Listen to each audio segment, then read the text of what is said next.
네, 질문 26번입니다. 질투의 하느님. 질투의 하느님, 무서운 하느님을 어떻게 이해하고 해석해야 할까요? 이것은 사실 두 개의 질문이죠. 질투의 하느님과 무서운 하느님은 이 다른 개념이니까요. 그래서 각각의 대답이 필요하다는 생각을 합니다. 성경에 이렇게 나오죠. 탈출기 34장 14절에 너희는 다른 신에게 경배해서는 안 된다. 주님의 이름은 질투하느니 그는 질투하는 하느님이다. 질투는 불안하고 연약한 인간들이나 하는 그런 것인 줄 우리는 생각을 하죠. 그런데 하느님 스스로가 나는 질투한다 이렇게 말씀하시니까 좀 영 어색하고 와닿지 않는 그런 면이 있을 겁니다. 그리고 질투 딱 이러면 뭐예요? 부정적인 것을 우리 먼저 생각이 되잖아요. 우리 교회 전통에 보면은 칠죄종이라는 게 있어 왔습니다. 이 7개의 죄인데 그 자체로도 죄지만 이게 왜 중요한가 하면은 이것에서부터 다른 죄들이 막 생겨나기 때문에, 그러니까 요 자체로도 죄지만 거기에서 다른 죄들이 파생되는 그런 아주 근본적인 죄들. 그리고 이제 그거를 그러면 극복하는 거 7극. 요게 이제 판토하라는 신부님의 이제 이 작품입니다. 이 7극에 보면은 겸극오, 임극투, 인극노, 정극음, 사극민, 담극도, 근극태 이렇게 있는데 여기 보면은 두 번째 게 이 투, 이게 이제 질투거든요. 인자함으로 시기와 질투를 극복한다. 그러니까 이 질투가 7죄 중에 속하고 이 인자함은 이제 7극에 이제 속하게 되는 것인데, 그러니까 우리 교회에서 질투는 죄라고 말을 해왔단 말이죠. 그런데 왜 하나님은 질투하시는가? 도대체 무슨 뜻인가? 어떻게 우리는 이 말씀을 알아들어야 하겠는가? 질투로 번역하고 있는 히브리어는 칸나라는 단어입니다. 여기엔 질투라는 뜻이 분명히 있어요. 그런데 그 뜻만 있는 것이 아닙니다. 여기에는 정열, 열정 이런 뜻도 들어가 있습니다. 이 열정, 이것은 인간을 향한 열정입니다. 인간을 위한 열정이에요. 즉 성경은 하느님의 질투가 인간들의 그것처럼 이기적인 동기에서 나오는 것이 아니라고 말하고 있는 것입니다. 인간들의 구원을 위한 하느님의 뜨거운 마음에서 나오는 것이 질투다라고 말하고 있어요. 그러니 이 질투는, 하느님의 질투는 우리는 경건한 질투라고 부를 수가 있겠습니다. 그리고 또 이 질투가 하느님이 이 자신 없는 마음, 그러니까 혹시 내 백성이 다른 신들한테 가면은 나는 버려지면 어떡하지? 잊혀지면 어떡하지? 나보다 다른 신들이 더 매력적인데, 그런 하느님의 어떤 자신 없음, 그런 데서 나오는 것이 아니라는 것입니다. 뭐 유치한 감정은 우리 인간들이 갖고 있죠. 애들 키워보신 분들 얘기를 들어보면은 이제 한 애가 있다, 그 다음에 동생이 태어나면은 얘가 자꾸 가가지고 애기를 갖다 자꾸 꼬집고 못 살게 군대요. 질투하는 거지. 엄마한테 얘가 하루 종일 안겨 있으니까. 하느님께서 이런 유치한 그 감정을 드러내는 것이 아니라는 말입니다. 왜냐? 하느님께는 비교할 다른 신들이 없기 때문에 그래요. 다른 신들이 있으면 이게 말이 되죠. 저 신이 잘났냐, 내가 잘났냐, 저 신이 더 매력적인가, 내가 더 매력적인가. 근데 하느님께서 시기할 신은 존재하지 않습니다. 오로지 하느님 한 분만이 신이시고 나머지 모든 것은 헛된 우상일 뿐이죠. 그러니 그럼 어떻게 돼요? 만약에 인간이 하느님을 버리고 난 저 신이 더 매력적인 것 같아 갔는데, 그럼 어떻게 돼요? 실제로는 그 신이 존재하지 않잖아요. 헛된 우상만 있잖아요. 그러면 그리로 가는 인간은 결국은 허망한 길로 간 겁니다. 그 길의 끝에는 뭐가 있겠어요? 멸망밖에 없죠. 그러니 하느님께서는 내보다 좀 더 매력적인 신에게 내 백성을 빼앗길까 봐 지금 이러시는 게 아니고, 내 백성이 아무것도 없는 저 길에 가서 허무하게 멸망하지 않도록, 그래 하느님께서는 나만을 섬겨라 라고 하시는 거예요. 내가 남들 다른 신들보다 더 잘났기 때문이 아니고 나밖에 신이 없으니까, 나를 떠나고서는 너희에게 구원의 길이란 있을 수 없으니까.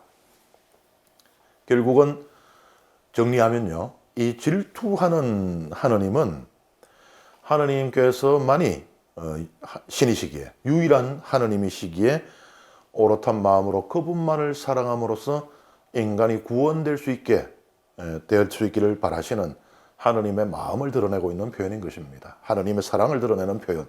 그래서 질투의 하느님은 다르게 이야기한다면 사랑의 하느님이란 말이 되는 거예요. 그 다음에 무서운 하느님. 구약 성경에서 보면은 하느님이 이제 이스라엘 백성이나 혹은 이방인들을 벌하시는 그런 그 이야기들을 읽게 되면은 무섭다 이런 생각이 들 수가 있습니다. 마치 회초리를 들고 옆에 서서 뭐 이게 틀리기만 하면 그냥 때리려고 두 눈을 부릅뜨고 있는 그런 선생님처럼 심판자처럼 느껴질 수도 있겠습니다. 그렇게 되면은 이제 그러한 이 두려움에 크게 사로잡히는 사람들은 이 상등통해가 되지 않습니다. 하등통해밖에 못하게 돼요. 이게 이제 우리가 고백성사를 볼 때 통해를 하지 않습니까? 이게 두 종류의 통해가 존재를 하는데 딱 들어봐도 상등통해가 좋은 것 같죠? 왜 좋은가? 상등통해는 사랑 때문에 일어나는 겁니다. 하느님께 대한 사랑.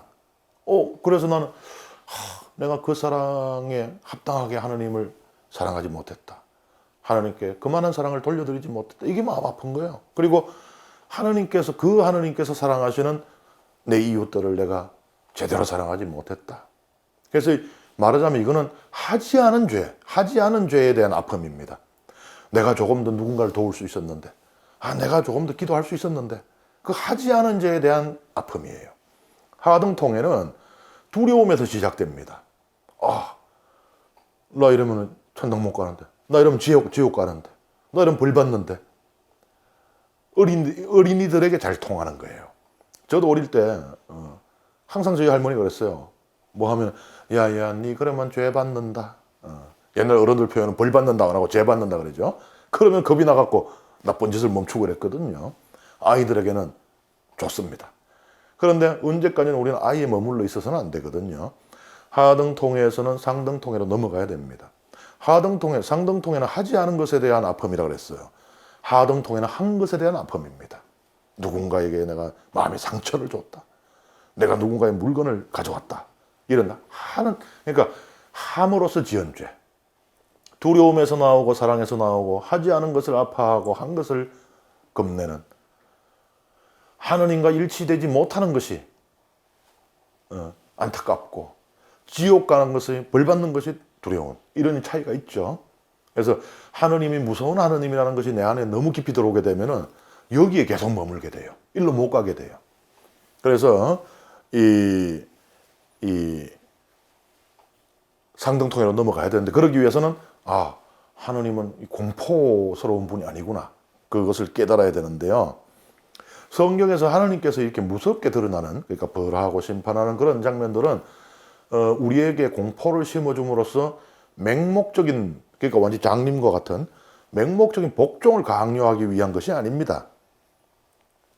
하느님께서 우상이 아니라는 걸 드러내고 있어요. 우상들은 어떻습니까? 아무것도 못합니다. 심지어는 제가 우상을 발로 차도 우상은 저에게 아무 해코지를 못해요. 그런데 하느님은 그게 아니라는 겁니다. 당신의 계명을 어기고 당신의 백성을 해롭게 하고 괴롭힌다면은 하느님께서 움직이시는 거예요. 뭐예요? 하느님은 저 목석으로 만든 우상이 아니라 참으로 살아계신 분이구나 하는 걸 말하고자 하는 게 하느님의 그 무서운 그런 장면들인 것이에요. 그러니까 그 장면들의 목적은 우리에게 하느님을 겁내 무섭지 이게 아니고 봐라 하느님은 살아계신 분이다. 하느님께서는 우리에게 반응을 할 수 있는 분이다. 우리의 말씀을 듣고 응답을 하시고 우리의 배반에 화를 내실 수 있는 분이다. 하느님 인격적인 관계를 맺을 수 있는 분이다. 라는 것을 알려주고 있어요. 그리고 성경은 그런데 이제 이 무서운 걸로 드러나는 이것만 그냥 남겨두질 않아요. 그냥 하느님은 그 관계를 맺는 게 그냥 무서운 거니까 문제지. 그러라고 놔두질 않습니다. 이 관계 절정을 우리는 이미 알고 있잖아요. 살아있는 하느님이기 때문에 할 수 있는 그 관계. 하나님께서는 세상을 너무나 사랑하신 나머지 외아들을 내주시어 그를 믿는 사람은 누구나 멸망하지 않고 영원한 생명을 얻게 하셨다. 이게 하나님께서 우리 인간과 맺은 관계의 절정입니다. 그래서 하나님께서 분노하시고 벌하시고 심판하는 모습을 보면서 하나님이 두렵게 느껴질 때 우리는 십자가를 떠올려야 합니다.